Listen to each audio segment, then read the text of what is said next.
नमस्कार, टैक्स गुरु में आपका स्वागत है। जी हाँ, आपको पता है ना कौन सा महीना है? जी हाँ, जून का महीना है और इस बार जून का महीना थोड़ा सा जटिल है।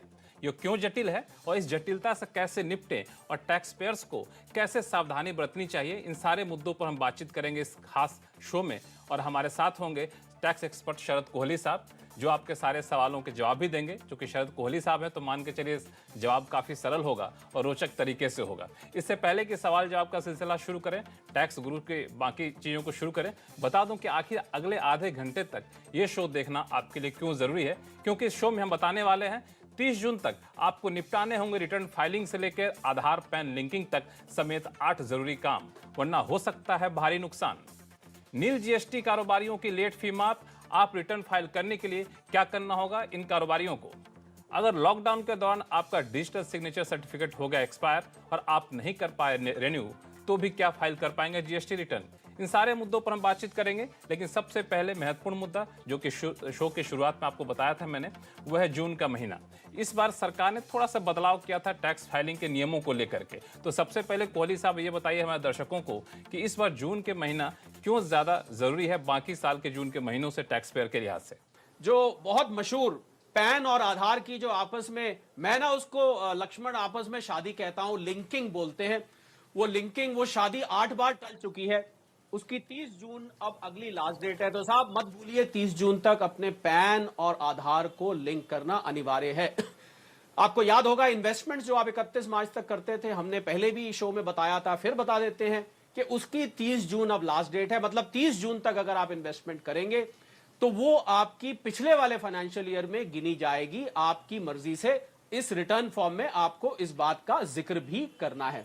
उसके बाद अगर हम आए, इन्वेस्टमेंट हो गया, पैन आधार, रिवाइज रिटर्न और बिलेटेड रिटर्न, उसकी 31 मार्च लास्ट डेट थी। अगर वो डेट आप चूक चुके हैं तो उस रिटर्न की डेट भी 30 जून आपको दी जा रही है।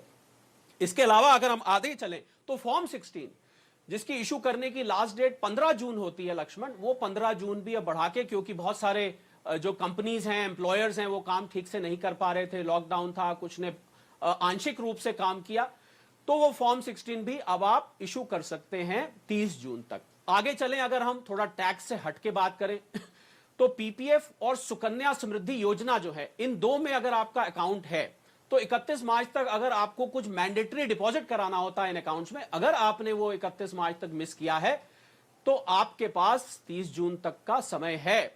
और अगर इसी पीपीएफ और सुकन्या समृद्धि मान लीजिए आपको एक्सटेंड कराना था, आपकी मयाद जो है वो पूरी हो चुकी है, जो टर्म पूरा हो चुका है, तो उसके लिए भी आपको 30 जून तक का टाइम दिया जाता है। थोड़ा सा और आगे चलें तो उसमें यह देखना है कि 15G और 15H जो आप फॉर्म फाइल करते थे कंसेशनल या नो टैक्स डिडक्शन के लिए 19-20 फाइनेंशियल ईयर 19-20 का, अगर 15H 15G आपका, वो अब 30 जून तक वैलिड रहने वाला है। मुझे लगता है कि कोहली साहब बहुत सारी चीजें हैं जिसका आपको ध्यान रखना होगा।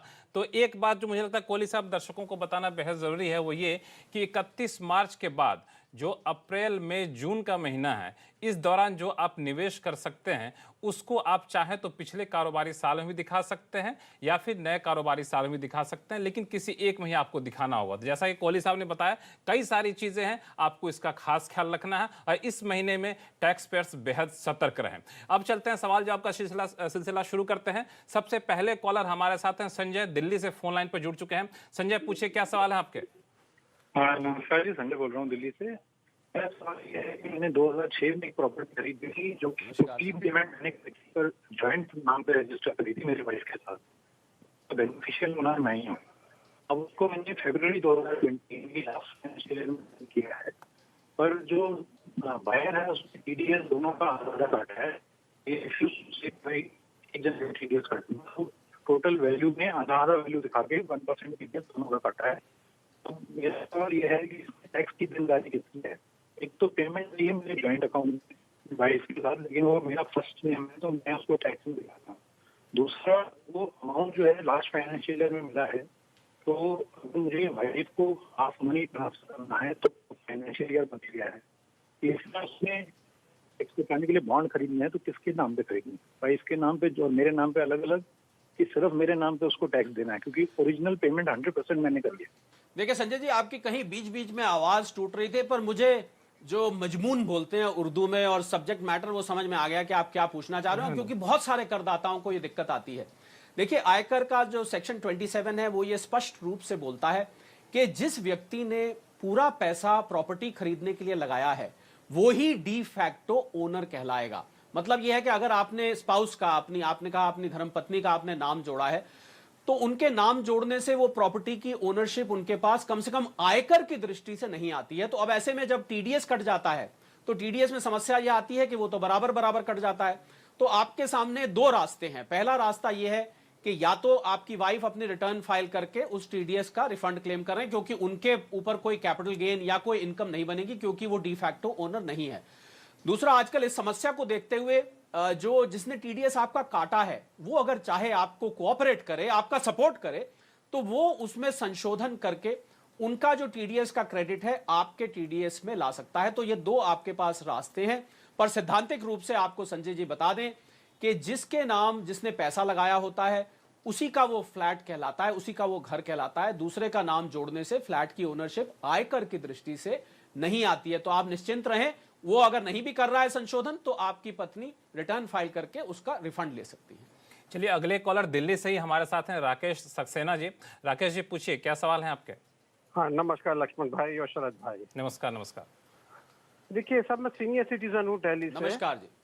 और हर वर्ष 1-2 महीने के लिए अपने एनआरआई बेटे के पास अमेरिका जाता हूँ, और सभी फ्लाइट का खर्चा और वहाँ रहने का वो ही करता है। सुनने में यह है, देखिए पिछले कुछ समय से, कि फॉरेन टूर टैक्सेबल है अब। तो मेरा प्रश्न ये है कि मेरे केस में क्या टैक्सेबिलिटी होगी, और जैसे मैं ITR 2 फाइल करता हूँ तो इसे कहाँ कौन से कॉलम में दिखाना होगा। और दूसरा सवाल यह है कि अगर खर्च बेटे की जगह मैं स्वयं करूं सारा, तो क्या टैक्स लायबिलिटी में कोई फर्क पड़ेगा? देखिए, नया कानून आया, उसको लेके कंफ्यूजन आपके मन में है कि अगर आप 2 लाख साल का फॉरेन ट्रैवल पे खर्च करते हैं तो अब आपको आयकर विवरणी में, आयकर रिटर्न में अब आपको डिस्क्लोज करना पड़ेगा। पर क्योंकि आपके केस में आप क्या कर रहे हैं कि आप ट्रैवल करते हैं अमेरिका बेटे से मिलने के लिए, या तो बेटा पे करता होगा या आप पे करते होंगे। तो अगर बेटा पे करता है तब तो पुत्र से पिता को गिफ्ट माना जाएगा, मतलब आपको आपका ट्रिप वो स्पॉन्सर कर रहा है, और पुत्र का तो ये मुझे लगता है ड्यूटी भी बनती है कि वो पिता का ट्रिप रीइंबर्स करे। अगर आप अपनी जेब से भी कर रहे हैं तो कोई चिंता की बात नहीं है। रिटर्न में आपको केवल जिक्र करना, जो नए आयकर के फॉर्म आए हैं उसमें ये सेक्शन दिया गया है कि आपने फॉरेन ट्रैवल किया है तो आप उसका मेंशन कर दीजिए। जब आप रिटर्न भरेंगे राकेश जी, तो उस समय अगर आपको कोई समस्या आती है तो टैक्स गुरु लक्ष्मण किसी ना किसी टैक्स गुरु को लेके हमेशा तैयार रहते हैं। आप हमें दोबारा फोन करिएगा अगर आप भरने में कोई भी आपको समस्या आती है। पर आप फिलहाल निश्चिंत हो जाएं, कोई दिक्कत नहीं है। और निश्चिंत हो कि राकेश जी, आप जब मर्जी हो आप जाइए अपने पुत्र से मिलने के लिए, आपको कहीं कोई टैक्स की उलझन नहीं होने वाली है। हम लोग यहाँ बैठे हुए हैं। अगले कॉलर हमारे साथ हैं जयपुर से श्रीनिवास अग्रवाल जी। श्रीनिवास जी, बताएं। हाँ, हेलो। क्या उलझन है आपकी? तो सर, मुझे एक सवाल मेरा ये था कि मैं अभी इंडिया में एज ए फुल टाइम काम करता हूँ किसी कंपनी में, और एज ए फ्रीलांस में US बेस्ड कंपनी में काम करता हूँ, और वो मुझे डॉलर्स में पे करते हैं किसी प्लेटफॉर्म पे, और वो उस प्लेटफॉर्म मुझे वो INR में कन्वर्ट करके मेरे बैंक अकाउंट में ट्रांसफर कर देता है पेमेंट। तो मुझे पूछना था कि उसमें टैक्सेबल इनकम कैसे होगी, मतलब कि फ्रीलांस वाली जो इनकम है उसमें कैसे टैक्सेस का पे करना होगा, या फिर वो ऑलरेडी वो जो प्लेटफॉर्म जिसमें यूज कर रहा हूँ वो ऑलरेडी उसमें टैक्स डिडक्ट करके देता है, या US में टैक्स डिडक्ट करके आता है। तो इसके बारे में थोड़ा पूछना था मुझे। बड़ी अच्छी बात है, आप डॉलर में भी कमाते हैं। ये फ्रीलांस इनकम आपकी बिजनेस इनकम मानी जाएगी। आप जरूर कोई ना कोई एक्सपर्टीज आपके पास होगी जिस कारण से आपको वो अमेरिकन संस्था डॉलर में देती है, तो ये आपके लिए बिजनेस इनकम मानी जाएगी। आप इसका एक छोटा सा प्रॉफिट एंड लॉस अकाउंट बनता है, वो मैं आपको इसलिए बता रहा हूं कि इस इनकम में से आप खर्चे भी क्लेम कर सकते हैं। तो अगर आपके कोई खर्चे हो रहे हैं इस इनकम को कमाने में, तो बेफिक्र होकर आप उन खर्चों को इसमें से क्लेम करिए, और अपनी रिटर्न में सैलरी इनकम एक जाएगी, बिजनेस एंड प्रोफेशन एक जाएगी। आपको आयकर विवरणी नंबर 3, ITR फॉर्म नंबर 3 भरना पड़ेगा, क्योंकि आपकी अब बिजनेस इनकम भी है। तो सैलरी की इनकम अलग रहेगी, ये इनकम अलग कंप्यूट की जाएगी। अपने खर्चे जो सिर्फ याद रखिएगा वही खर्चे आप क्लेम करेंगे जो आपके उस फ्रीलांस इनकम को कमाने में डायरेक्टली रिलेट करते हैं। बाकी कोई खर्चा, घर का खर्चा मत क्लेम कर लीजिएगा। वक्त है छोटे से ब्रेक का। ब्रेक के बाद बताएंगे कि अगर आप लेट फी की वजह से जीएसटी रिटर्न नहीं फाइल कर पा रहे थे तो आपको क्या मिली है राहत और क्या है आगे का रास्ता। लौटते हैं छोटे से ब्रेक के बाद।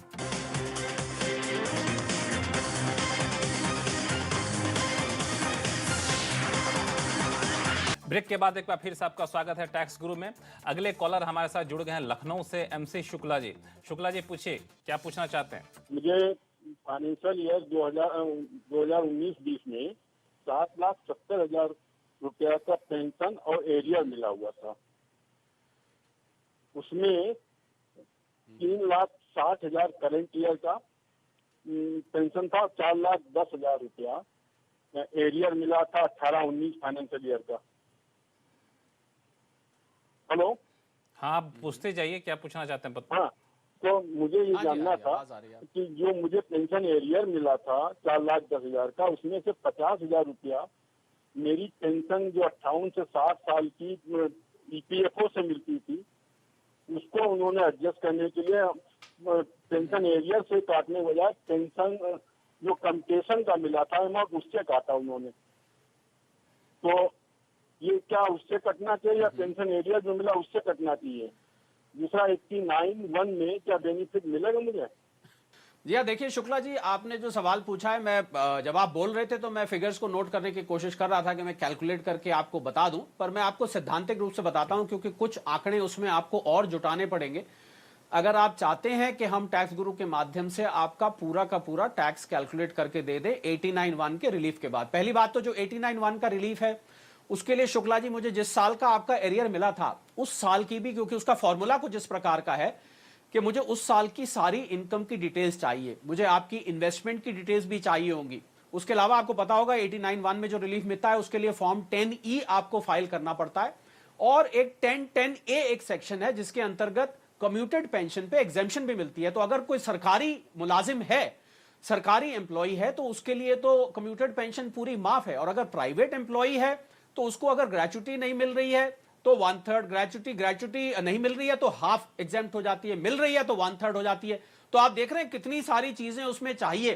तो आपको मैंने सैद्धांतिक रूप से बता दिया। आप अगर हमें फिर फोन करके दोबारा ये डेटा इकट्ठा करके दें तो हम आपके लिए कैलकुलेट भी कर देंगे। सारे सवाल थे इनकम टैक्स से जुड़े हुए और अब बारी है जीएसटी से जुड़े सवालों के जवाब देने के लिए।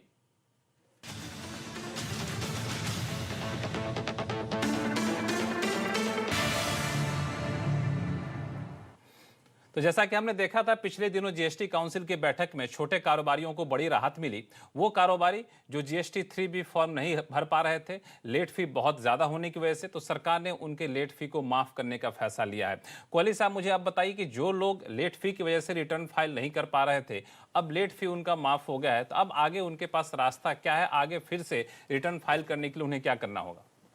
लक्ष्मण, उनके लिए राहत ही राहत की खबर है। क्यों खबर है? क्योंकि और जो अनाउंसमेंट्स हुई 40th जीएसटी काउंसिल की जो 40वीं मीटिंग हुई, उस मीटिंग के जरिए जो वित्त मंत्री जी थी और जो बाकी सब राज्यों के वित्त मंत्री उसमें मौजूद रहते हैं, उन्होंने अनाउंसमेंट्स करी। पहला तो जिन लोगों की नील रिटर्न है, और ये राहत दी गई, बहुत बड़ी राहत दी गई, क्योंकि जब से जीएसटी आया था लक्ष्मण 1 जुलाई 2017 को, उससे लेके जनवरी 2020 तक, मान लीजिए किसी की नील रिटर्न है, कुछ नहीं फाइल किया, उसने रजिस्ट्रेशन ले लिया और वो रिटर्न फाइल ही नहीं कर पाया, उसने ध्यान ही नहीं दिया, तो आपको कुछ भी बिना पे किए कोई पेनल्टी नहीं लगेगी। आप 30 सितंबर तक उन सारे रिटर्न्स को फाइल कर सकते हैं। यही नहीं, जो 5 करोड़ से कम के एमएसएमई जिसमें आते हैं, छोटे व्यापारी जो हैं 5 करोड़ से कम जिनकी टर्नओवर है, अगर वो नहीं फाइल कर पाए, उनके लिए एक बार रिटर्न में 500 रुपए प्रति रिटर्न कुल पेनल्टी रख दी गई कि आप एक रिटर्न की कुल 500 देंगे। जितनी भी आपकी पेंडिंग रिटर्न्स हैं 1 जुलाई 2017 से जनवरी तक की लेके, आप उनको फाइल करिए। 30 सितंबर तक आप 500 रुपए कुल दे दीजिए। यही नहीं, अगर मान लीजिए आपकी टर्नओवर है तो आप फरवरी, मार्च, अप्रैल की जब लॉकडाउन था उस दौरान में अगर आप रिटर्न नहीं फाइल कर पाए तो आप 6 जुलाई तक आपके ऊपर कोई भी ब्याज नहीं लगेगा। और 6 जुलाई से 30 सितंबर तक आप करते हैं तो 18% पैनल ब्याज लगता है, उसको घटा के 9% कर दिया गया। एक और राहत दी गई लक्ष्मण 40वीं जीएसटी की मीटिंग में, वो ये कि अगर आपका रजिस्ट्रेशन कैंसिल हो गया है, क्योंकि जो लोग नहीं फाइल करते हैं उसका बाय डिफॉल्ट कई दफे रजिस्ट्रेशन कैंसिल हो जाता है, उसको आप रिवोक कर सकते हैं। 12 जून से पहले अगर आपका कैंसिल हुआ है तो आप 30 सितंबर से पहले, नॉर्मली 30 दिन का टाइम होता है पर आपको 30 सितंबर तक का टाइम दे दिया गया है। तो राहत ही राहत की खबर है लक्ष्मण, जिन लोगों को, जो लोग ये शिकायत करें कि लॉकडाउन की वजह से हम कामकाज नहीं कर पाए, रिटर्न नहीं फाइल कर, हालांकि मुझे लगता है कि कोहली साहब इस राहत का दुरुपयोग नहीं करना चाहिए। आपको 30 सितंबर की तारीख दी गई है, उसके भीतर भीतर आप अपने सारे काम निपटा लीजिए और फिर जब रिटर्न फाइल करने की तारीख हो तो मुस्तैदी से आप उसे फाइल कर दिया करिए। इस उम्मीदें मत रहिए कि हम रिटर्न फाइल नहीं करेंगे फिर सरकार आगे चलकर उसे माफ कर देगी। तो अब बिल्कुल आप अनुशासित तरीके से रिटर्न फाइलिंग करें। और जीएसटी से जुड़े सवाल हमारे पास कई सारे आ रहे हैं। जोधपुर से मोहन दास जी फोन लाइन पर जुड़ गए हैं। मोहन दास जी, क्या उलझन है आपकी? लक्ष्मण जी नमस्कार। नमस्कार। नमस्कार। टैक्स गुरु शरद जी को मेरा नमस्कार है। ये सवाल दरअसल ये है कि मैं एक योगा ट्रेनर हूँ और मैंने जो है 2018 में आयुर्वेदिक प्रोडक्ट्स की डिस्ट्रीब्यूटरशिप भी ली थी। तो मेरा टर्नओवर तकरीबन 3 करोड़ 80 लाख के आसपास था। लेकिन मेरी थोड़ी सी स्वास्थ्य खराब रहने की वजह से न तो मैं बिजनेस में एक्टिव रह पाया और मैं कोई रिटर्न भी फाइल नहीं कर पाया। तो क्या मेरे लिए कोई रिलीफ है? आपकी जो फरवरी, अगर आपकी पुरानी रिटर्न पेंडिंग है तो 500 रुपए प्रति रिटर्न पेनल्टी देके, कुल 500 रुपए, वरना पेनल्टी बहुत ज्यादा होती है, 20 रुपए 50 रुपए पर डे तक होती है। 500 रुपए देके आप अपनी सारे रिटर्न फाइल कर सकते हैं। फरवरी, मार्च, अप्रैल की जो रिटर्न है उसको आप 6 जुलाई तक फाइल करेंगे तो आपके ऊपर कोई भी पेनल्टी नहीं ले, कोई इंटरेस्ट भी नहीं लगेगा। 30 सितंबर तक करेंगे तो कुल 9% देके आप फाइल कर सकते हैं। तो निश्चिंत रहिए, हम आपके अच्छे स्वास्थ्य की पहले प्रार्थना करते हैं, आप स्वस्थ हो जाएं। और आप तो खुद ही योगा टीचर और आयुर्वेदिक प्रोडक्ट्स के विक्रेता हैं और उसके डील करते हैं। आपसे तो बीमारी वैसे ही बहुत जल्दी दूर भाग जानी चाहिए। क्यों लक्ष्मण, मैं ठीक कह रहा हूं? बिल्कुल आप सही कह रहे हैं और हम लोग भी यही कामना करते हैं, जल्द से जल्द स्वस्थ होइए और अपने कारोबार को फिर से पटरी पर लाइए। अगले कॉलर हमारे साथ पंचकुला से सुभाष गुप्ता जी जुड़ गए हैं। सुभाष जी बताएं। मैं ये पूछना चाहता हूँ कि मैं एक इंश्योरेंस कंपनी में काम करता हूँ एज एजेंट। ठीक है सर? हेलो, हाँ आवाज आ रही है, बताएं। हाँ, ये एज एजेंट काम करता हूँ। हाँ जी, आवाज आ रही है। हमें कमीशन पे करती है एज एजेंट, तो उसके ऊपर ये लोग जीएसटी काटते हैं 18%। ठीक है सर? और नेट अमाउंट हमें देते हैं उसकी जीएसटी काटने के बाद। और ये अपनी रिटर्न में कहीं शो नहीं करते। जो हमें इनकम टैक्स देना पड़ता है वो फुल अमाउंट के ऊपर देना पड़ता है इंक्लूडिंग जीएसटी। हाँ हाँ, तो इसका क्या वाया मीडिया, हमें जीएसटी भी देना पड़ता है, जीएसटी के ऊपर भी इनकम टैक्स देना पड़ता है, कमीशन के ऊपर भी देना पड़ता है। ये तो सुभाष जी कुछ नाइंसाफी हो गई, क्योंकि इंश्योरेंस कंपनी के ऊपर जो नियम लागू होते हैं वो ये कहते हैं कि जीएसटी वो कमीशन एजेंट को जब देंगे तो रिवर्स चार्ज में देंगे। रिवर्स चार्ज का अर्थ है कि अगर आपको वो 100 रुपए कमीशन दे रहे हैं तो उस पर 18% अगर जीएसटी लग रहा है तो वो उनको अपनी जेब से चुका के सीधा जीएसटी को जमा करना पड़ेगा। वो आपकी इनकम से सुभाष जी कटेगा नहीं। तो आप जो भी इंश्योरेंस कंपनियां, मुझे बड़ी हैरानी है क्योंकि इंश्योरेंस कंपनी जनरली बहुत बड़ी होती हैं, हो सकता है उनको किसी ने गलत सलाह ले ली हो या किसी ने कोई भूल कर रहे हो, तो आप उनको बताइए कि साहब ये जीएसटी मेरा कटेगा नहीं, ये जीएसटी लगेगा जरूर पर आप अपनी जेब से देंगे। उसको हम जीएसटी की भाषा में रिवर्स चार्ज कहते हैं। मतलब जीएसटी आप इनवॉइस नहीं दे रहे, वो अपनी जेब से सीधा सीधा सरकार को जमा करेंगे और उसका इनपुट टैक्स क्रेडिट भी बाकायदा वो लेंगे। बिल्कुल, मुझे लगता है कि इनको जो उलझन थी उलझन दूर हो गई है। फिलहाल वक्त है छोटे से ब्रेक का। ब्रेक के बाद हम आपको बताएंगे डिजिटल सिग्नेचर सर्टिफिकेट अगर एक्सपायर हो गया है तो आप कैसे जीएसटी रिटर्न फाइल कर पाएंगे। लौटते हैं छोटे से ब्रेक के बाद।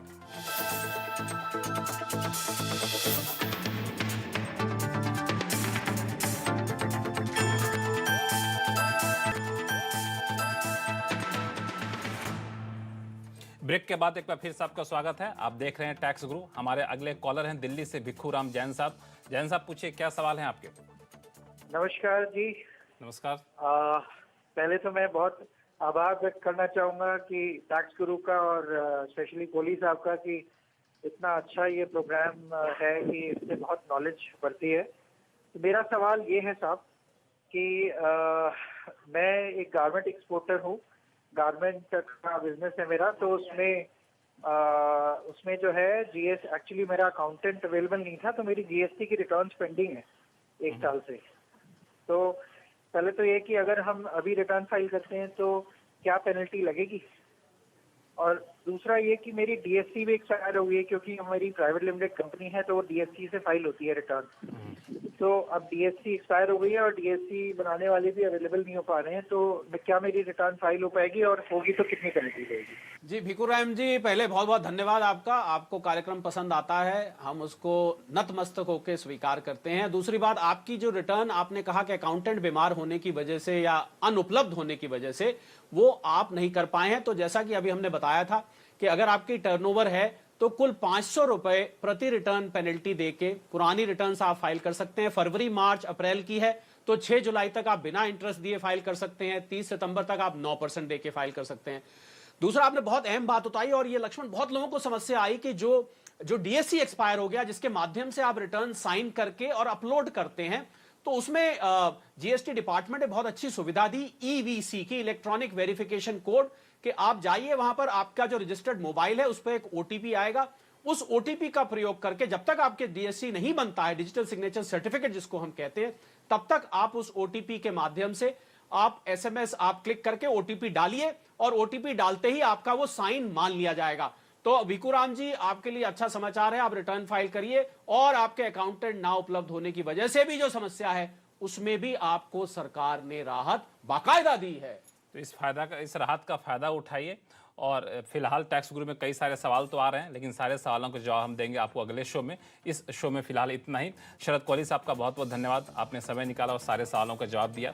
हमारे दर्शकों के पास कोई भी सवाल हो, चाहे इनकम टैक्स से जुड़ा हुआ हो या फिर जीएसटी जुड़ा हुआ हो, आप हमें लिख भेजिए tax@moneycontrol.com पर। हाँ, अपने ईमेल के साथ आप अपना नाम और मोबाइल नंबर लिखना ना भूलिए। नमस्कार।